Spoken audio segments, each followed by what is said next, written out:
With a background in medicine and a decades-long career as an emergency room physician, Taiwan People's Party founder Wen-je's relative newness in the political field and refreshing frankness in speech have attracted much support as well as criticism.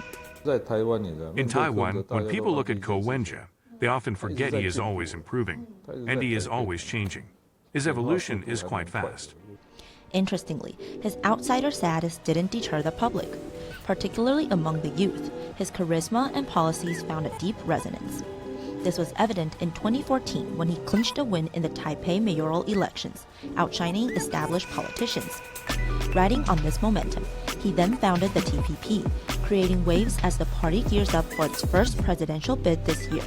4 years after the KMT's establishment, the party was still part of a government in exile on the other side of the strait. 4 years after the establishment of the Democratic Progressive Party, they didn't even know where they were. 4 years after the TPP came to be, we have successfully split the political landscape into three. Now, that's impressive. According to reports, Ke's unfiltered speech stems from his autism spectrum disorder. For many young people, this directness is a breath of fresh air. But for the older generation, the narrative is different. They're less enthralled. Why does the TPP garner so much support among the youth but not among elders? This is a basic statement. The real reason is older people have lost the courage to dream. You tell them to try new things, and they're scared.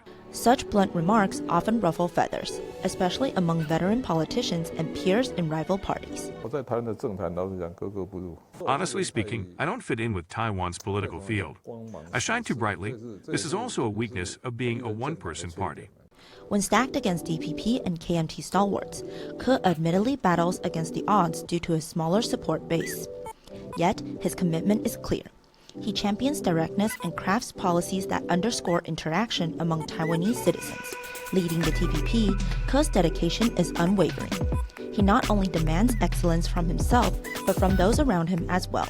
In the past, when I hired new people to work on our team, I always observed when they finally took off their watches.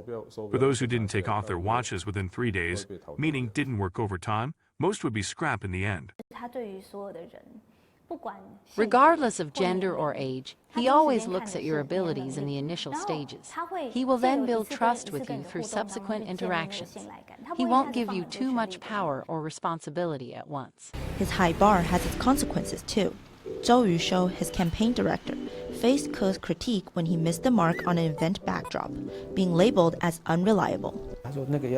He said he wanted it on a 1-to-1 scale.